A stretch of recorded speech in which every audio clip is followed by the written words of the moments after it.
Visual sensory processing issue, इसमें भी दो तरीके के इश्यूज होते हैं बच्चों में देखने को मिलेंगे। वो जो इजीली विजुअल स्टिमुलेशन पर रिस्पॉन्ड करते हैं और जो नहीं करते हैं। तो जो रिस्पॉन्ड नहीं करते हैं इजीली विजुअल स्टिमुलेशन पे, तो उनके लिए क्या करना पड़ता है, जब भी आप कोई एक्टिविटीज करा रहे हो तो उसमें एक्स्ट्रा ब्राइट कलर आपको डालना पड़ता है उनकी विजुअल अटेंशन को एनकरेज करने के लिए।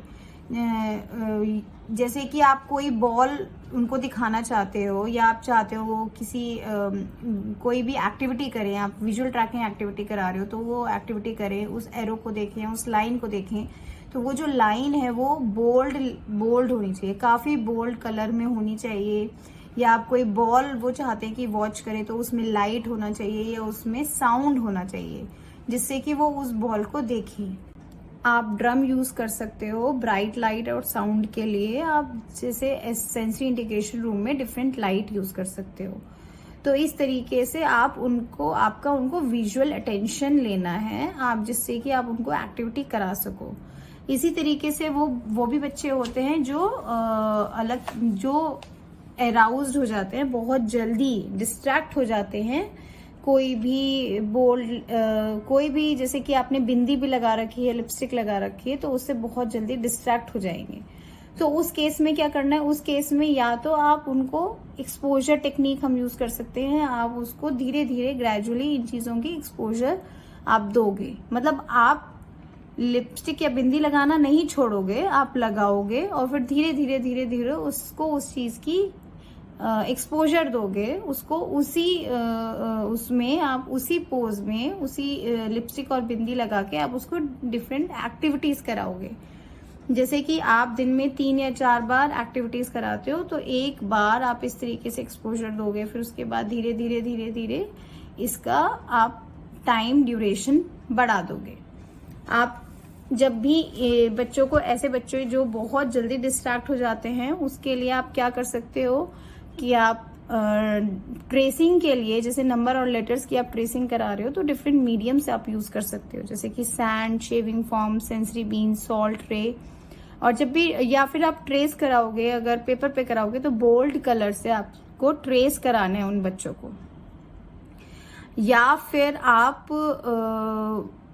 इसमें डिफेंसिव टेक्निक भी यूज कर सकते हो। जो बच्चे कुछ चीजों की वजह से बहुत ज्यादा डिस्ट्रैक्ट हो जाते हैं, जैसे कि कुछ टॉयज या क्लोथ्स या टॉवल हैं, तो उनको उन चीजों को आपको अवॉइड करना है, या बहुत ज्यादा डिस्ट्रैक्ट हो जाते हैं।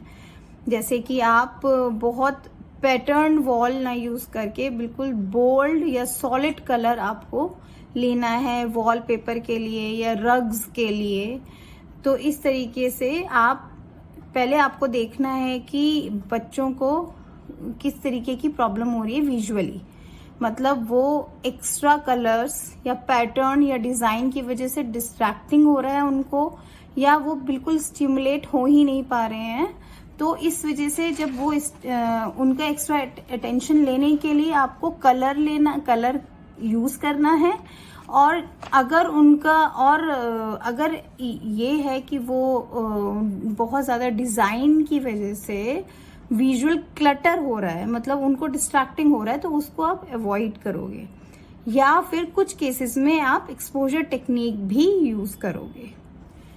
इसी तरीके से आप क्लासरूम में सीटिंग अरेंजमेंट क्या कर सकते हो, जो विजुअली डिस्ट्रैक्टिंग हो जाते हैं, जो इजीली डिस्ट्रैक्टिंग हो जाते हैं, तो उस केस में क्लासरूम में सीटिंग अरेंजमेंट क्या होना चाहिए बच्चों का। तो बच्चों को हमेशा फ्रंट लेन में बैठाना है, टीचर के पास बैठाना है, बहुत क्लियर, लाउड और सिंपल इंस्ट्रक्शंस देनी है, और बच्चों को विंडो से या डोर से दूर बिठाना है।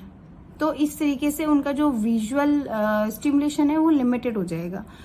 तो इस तरीके से वो उधर अटेंशन पे नहीं करेंगे, और जिन लोगों के लिए विजुअल डिस्ट्रैक्टिंग है उनके लिए भी विजुअल क्लटर नहीं होगा, तो उस तरीके से भी अवॉइड हो जाएगा। तो इन बच्चों को आगे बैठाना चाहिए, ये इनका सिटिंग अरेंजमेंट है। तो हमेशा पेरेंट्स को ऑक्यूपेशन थेरेपिस्ट के साथ डिस्कस करके एक टीचर